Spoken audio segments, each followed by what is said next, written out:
Lois Lewis, and today we're going to be talking about the post-election results.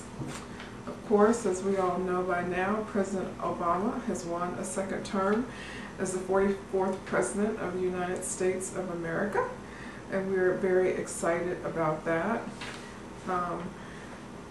President Obama won 303 electoral votes to Mitt Romney's 206 electoral votes, and last time I checked, I think Florida is still too close to call. President Obama won 50% of the popular vote as well to Mitt Romney's 48%. The Democrats will maintain control of the Senate, and the Republicans will maintain control of the House of Representatives. When we look at how this election panned out, what we see is that President Obama had a really broad coalition consisting of young voters, heavily favored by women, large Hispanic voter turnout, as well as African Americans. It's reported that 96% of African Americans cast their vote for President Barack Obama, 71% of Hispanics casting their vote for President Obama, a 19-point gap between as it relates to women who in favor of Barack Obama versus Mitt Romney. And I don't think that we are surprised by any of these things. When you look at, for example, the women voting for President Barack Obama, you'll have to look at Mitt Romney and Paul Ryan indicating that they were going to work to have Roe v. Wade overturned, denying opposing, first of all, Obamacare as well, and the provision that employers provide contraceptive services to women, indicating that they were going to cut off funding to Planned Parenthood. So I think that we are not surprised that women heavily favor President Obama. Of course, we can discuss, why Barack Obama garnered, of course, 96% of the black vote, and I think that you can chalk it up to the fact that he's black, yay, but also to the fact that the policies that President Obama has implemented, including Obamacare, are looked at favorably by African Americans. Additionally, when you look at the campaign that the Republicans ran, and their really just outright disrespect and disregard, first of all, for the president during his term, but also their really blatant and just unbelievable attempts to disenfranchise the black vote and the poor vote. You have to say that you're not, even if someone didn't want to go to the polls and vote for Barack Obama, they certainly were compelled to go to the polls to vote against Mitt Romney and Paul Ryan. A few other interesting things, when you look at some other African Americans who were in play, you have Allen West out of Florida actually losing his race, and that is very interesting. Allen West was a Republican from Florida and has been a very interesting character on the political scene. As a black American, he has been very, very controversial, and so he has reportedly indicated that, of course, he was black not by choice but by birth, and apparently he was unhappy with that. And he also is reported to have sent members of the Congressional Black Caucus a shipment of Chick-fil-A sandwiches. He has been a very interesting character. Additionally, the young lady Mia Love, who is the black conservative Republican Mormon, who was touted to possibly be elected to the Senate, she also lost her race, and I found her very fascinating as well. And it's really interesting to me because when black Republicans actually are put into the spotlight, I've always found it curious that it seems to be a kind of a box to check off, that if you are a black Republican, then you are anti-black, So, and the rhetoric and the positions are really actually offensive, right, as a black person. So I often wonder, but I read an article by, I think his name is Ta-Nehisi Coates, and what he said was that in order to for black people who are successful, in order to move freely in those circles, that you have to be twice as good and half as black. So I think that is something that is very interesting to me when it comes to some, black, usually Republican politicians. And it's also fascinating because, for example, when I think about these two, I also think about, let's say, Clarence Thomas, right, who was also black. And I was having a discussion a while ago, and the discussion was around black leadership. For example, wanting to increase the numbers of black executives, or let's say we want to increase the number of black politicians. And the question is, what do we want as black people? Do we want equity, or do we want justice? Okay, so for example, and as that is interpreted, if you want equity, then any black person who's in office is it's good, because all black people don't have a singular story. So we should be happy that any black person is doing anything, whether they agree with the predominant narrative of civil rights and and striving for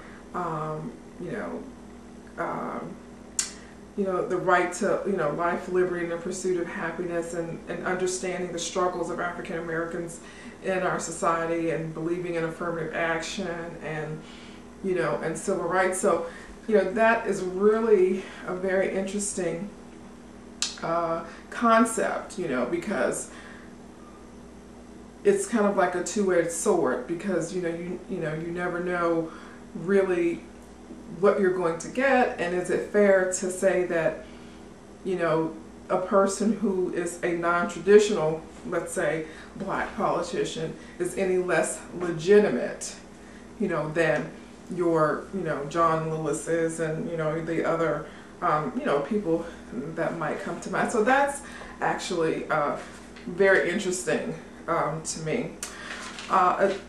Jesse Jackson Jr., he won his race, actually. He has been experiencing some difficulties of late, and he is actually under a criminal investigation right now regarding some misappropriation of federal funds, in addition to having shared that he has been diagnosed as having a mood disorder, I think it is. But he did win his district with 63% of the vote. So that's quite interesting as well. So we do hope that he gets better, but we also hope that he comes out better in this criminal probe. And black politicians and criminal probes is something that we'll save for another day to discuss, because it just seems like they're, you know, you look at the Kwame Kilpatrick, you know, and then the Kwame Brown in the District of Columbia, and, you know, you just seem like, it seems as if, you know, Jack Johnson in Prince George's County, Maryland, you know, it seems like our black politicians are really falling into a trap related to financial improprieties.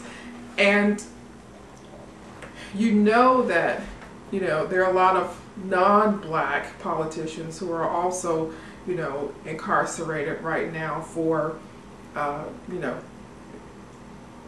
improprieties, you know, financial as well as otherwise. But because there are so few of our people in these positions of leadership, it just always seems to be, you know, just so, you know, it's just so terrible when they get caught up in these things. So I was having a discussion a few days ago with a group of ladies we have a book club, the Friendly Book Club, and we were having a discussion, and so I said, you know, maybe we need to start a fund for, you know, black politicians, so if they need some money, they can borrow money from the fund or something. And she, you know, she was like, you know, people who are crooks at heart, and that would make a difference. You know, I know I was pulling at straws, but I think that we have to do something to support our politicians, because we need them to stay, we need them to do well. You know, we need everyone who represents us to do well. So that's just a sidebar that I wanted to kind of kick in. Another thing that was really interesting about this election, of course, there are a record number of female senators going into the Senate. There were 5 female senators elected this term, and that's very exciting. That makes it, I think, maybe 19 female senators in total in the Senate of the 100. And that's extremely exciting. However, I think that at the same time, you know, there is not one African American in the Senate of the United States of America, and that is tragic. So the question is, you know, as we move forward, how is it that we can move beyond accepting the right to vote, to believing that we have a right to serve, right? So I know that there are many things that come into play when making a decision around whether one will run for office, but I think that as a community, we really are going to have to encourage one another to take the leap and step out and really make this leap into elective office, because, you know, the decisions that are being made, you know, are directly impacting our communities, and we do not have a voice at the table, and that is just extremely unfortunate, and it's very, very dangerous, because at the end of the day, when people are, you know, up against the wall and they have to make choices, you know, if you're not there to present your point of view, then more than likely what will be beneficial for you is going to go by the wayside. So I thought that that was another very interesting thing. We're gonna, what I plan to do, you know, really a bit more going forward is just talking about not only our community, but really, you know, our community as a whole, our children, you know, our men and our women, but really focusing as well, you know, because I am a woman, on black women and the challenges that we face and the opportunities that we have. I think that our whole community we have a great deal of opportunities ahead of us. So that's, you know, another point that that came out of the election results that were interesting. But there were a few things that were also quite interesting when you talk about the lengths that people went to get to the polls to vote. So here we are in, let's look for my glasses, in, I think this is Chicago, Illinois. We have a pregnant woman, her name is Galacia Malone.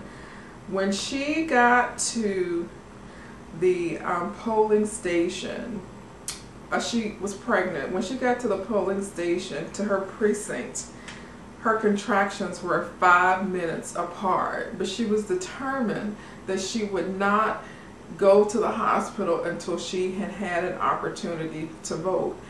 And interestingly enough, the name of the precinct was New Life Celebration Church. So she was definitely, I suppose, in the right place.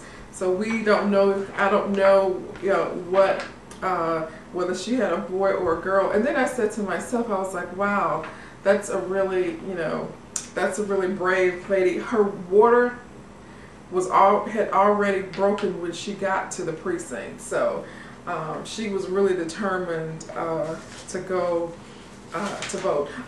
Another interesting story out of Houston, and I got this off of the TMZ, about Houston Texans, that's a football team, about their players coming together to help senior citizens go to the polls and vote. So former Texans offensive lineman Chester Pitts organized a group of his friends to help shuttle seniors in Houston to the polling places. He actually rented 15 passenger vans, and he was joined by some current Texan players, Dwayne Brown, Anton Caldwell, Chris Myers, and Daniel Manning, as well as others, to go and help shuttle. I got this off of the TMZ website, is that some Houston Texan players teamed up to help some senior citizens get to the polls to vote. It says that a former Texans offensive lineman, Chester Pitts, organized a group of his friends to help shuttle seniors in the Houston area to the polling places. He rented 15 passenger vans and enlisted the help of some of his former teammates to help shuttle the seniors to the polls. I thought that that was really awesome. And he's reported as saying that having the chance to vote is one of the greatest privileges we have as Americans. And that that's why he really feels like if there's anything that he could do to help, whichever way the people chose to vote, that he should do it, and he did it. So that was very exciting. I thought that was a really interesting story. And another one, now this is out of Durham, North Carolina. The Durham Committee on the Affairs of Black People. Now that is, I was like, whatever they do, I like that. The Durham Committee on the Affairs of Black People were very involved in shuttling people back and forth to the polls to vote. And this organization was started back in the 1930s, I suppose, to take care of the affairs of black people. So I thought that was really great as well. A few other election items that I thought were of note, and that was that there are several state referendums that were very interesting. The first was the legalization, a measure legalizing marijuana that was passed in Colorado and Washington State. Now, of course, it's still against federal law to possess marijuana. So, you know, as they said, it's not time to go get the Cheetos yet. But I thought that this was very interesting. And if you believe that the war on drugs has really been a failure, you can understand why. I know as a Black American, there are so many of our young men who have been arrested and due to maybe 3 strikes laws, and who are spending an inordinate amount of time in prison for possessing relatively small amounts of marijuana. So for many reasons, people are talking about the, being able to tax it and raise revenue, and some people just want to smoke it, so and not have to worry about being not have to worry about being arrested. But again, as there has definitely been a disproportionate number of African American males who have been arrested and sent to prison because of marijuana. So and then of course same-sex marriage legislation referendum passing in the state of Maryland and in Maine. So I think that those were some really interesting things. And the prison industrial complex is also something that we will, that I do hope to discuss in detail in the future. One other interesting thing that came out of the news, Ole Miss University. Now I remember when I saw this article about the response of the students at Ole Miss University to Barack Obama winning re-election, I was actually taken aback because I knew that I had just read an article that talked about Courtney Pearson being selected as the homecoming queen at Ole Miss. So to look at how the students were rioting and really upset at the fact that President Obama was reelected, I found it quite interesting. I'm sure that as the days go by, there'll be more focus on that university and what this all means. But what I tell people all the time is that it's amazing to me that people are still surprised about racism, and that they are still surprised, even more surprised about how much the kind of hate has ratcheted up since President Obama was elected in 2008. But I think that if you're a student of history, it's almost like we should expect these things, and I think that if there were ever a time that people needed to be proud to be Black, this is the time, because no one these days is asking, where did you go to school? Where did you get your degree? What kind of job do you have? What neighborhood do you live in? They're looking at people and they're saying, oh yeah, they're Black, and that's enough. And our president is a prime example of a person who is highly accomplished, has the highest position in the United States of America, most influential position in the whole world, and yet because he has melanin in his skin, there's a question about who he is as a person and his ability and fitness to serve. So definitely, hey, being Black, it's all right. So finally, what I want to just comment on, because we really, in moving forward, we have, many people were concerned and worried about, whether President Obama would be reelected. And I think now, especially as a Black community, we have some questions that we really need to ask ourselves about what it is that we would require or desire out of those that we have elected to represent us. And that is not just for President Obama, but that's for your local mayor, your local county commissioner, your local city council, your local city manager. I think that for too many years, people have been able to expect Black Americans, African Americans to come to the polls and give their support without necessarily having to answer to the community and really work really hard on our behalf.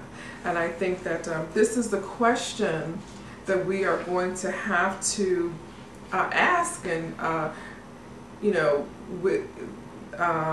in the Root, there's a gentleman named Richard Prince. He writes a blog called Journalisms, and the question that he posed is, if Obama wins, will he do more for blacks? And I know personally that we as a community, although we have not always been necessarily,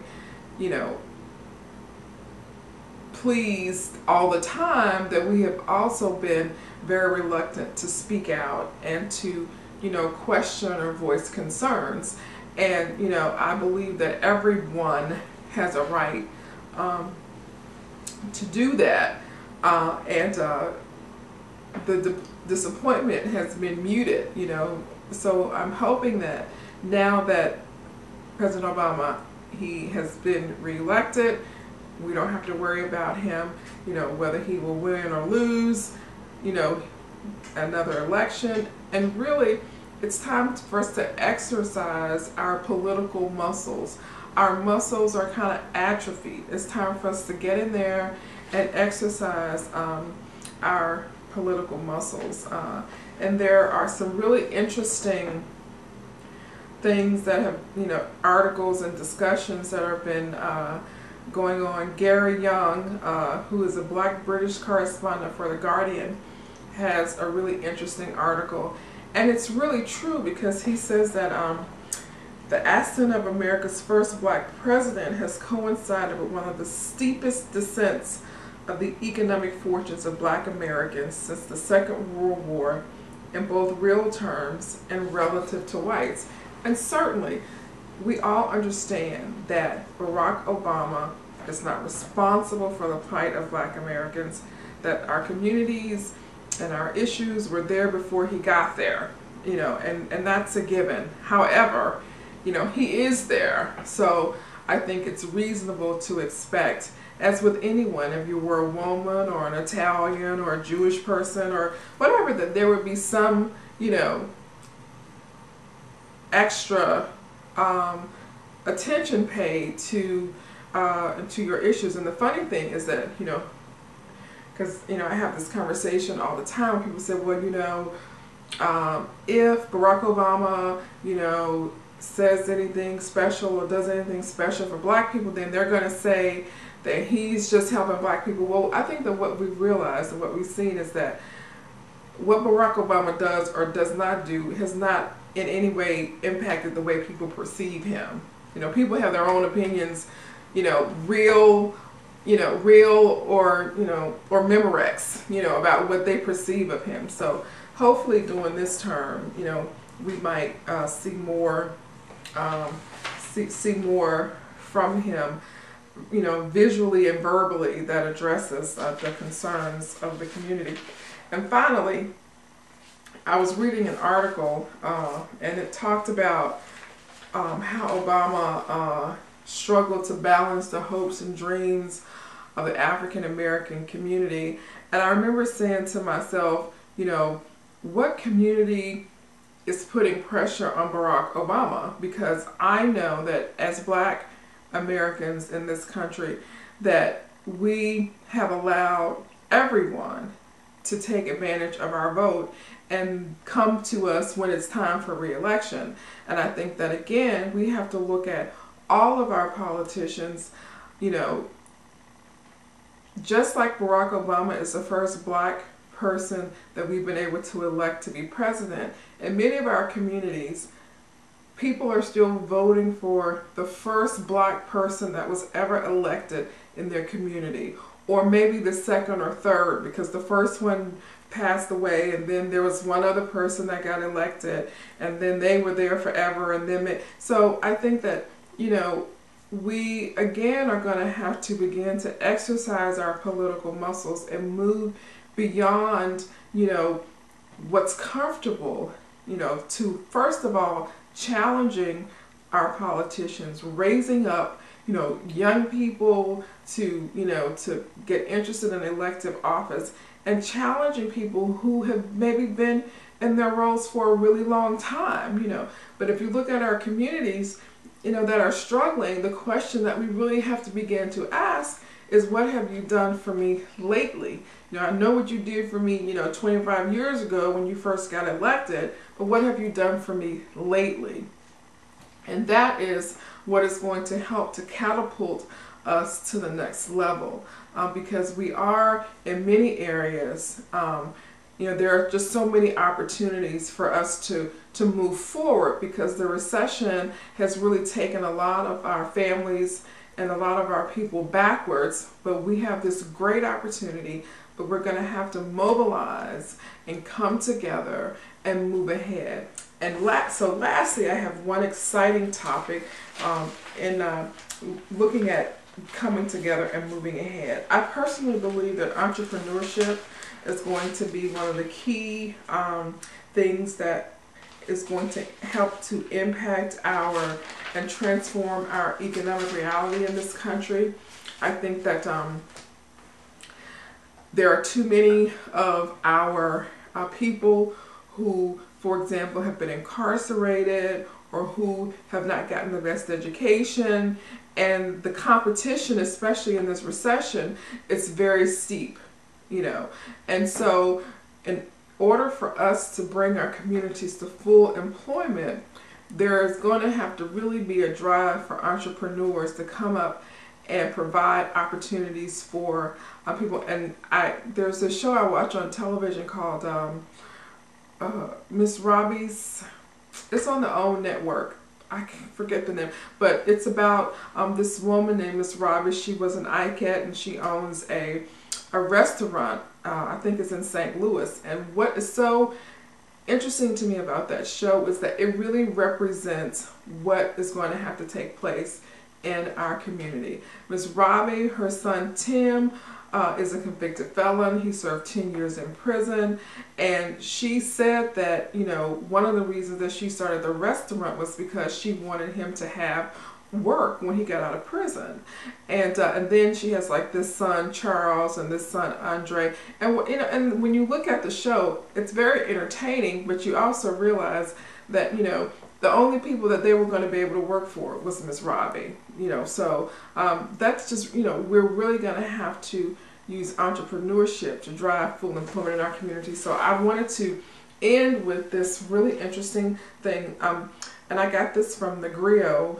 There's a blog called Madame Noor Business, and the writer is Sakita Holly, and she posted an article, and it's called Black Female Founders of Amazon Hair Provide Affordable High Quality Extensions.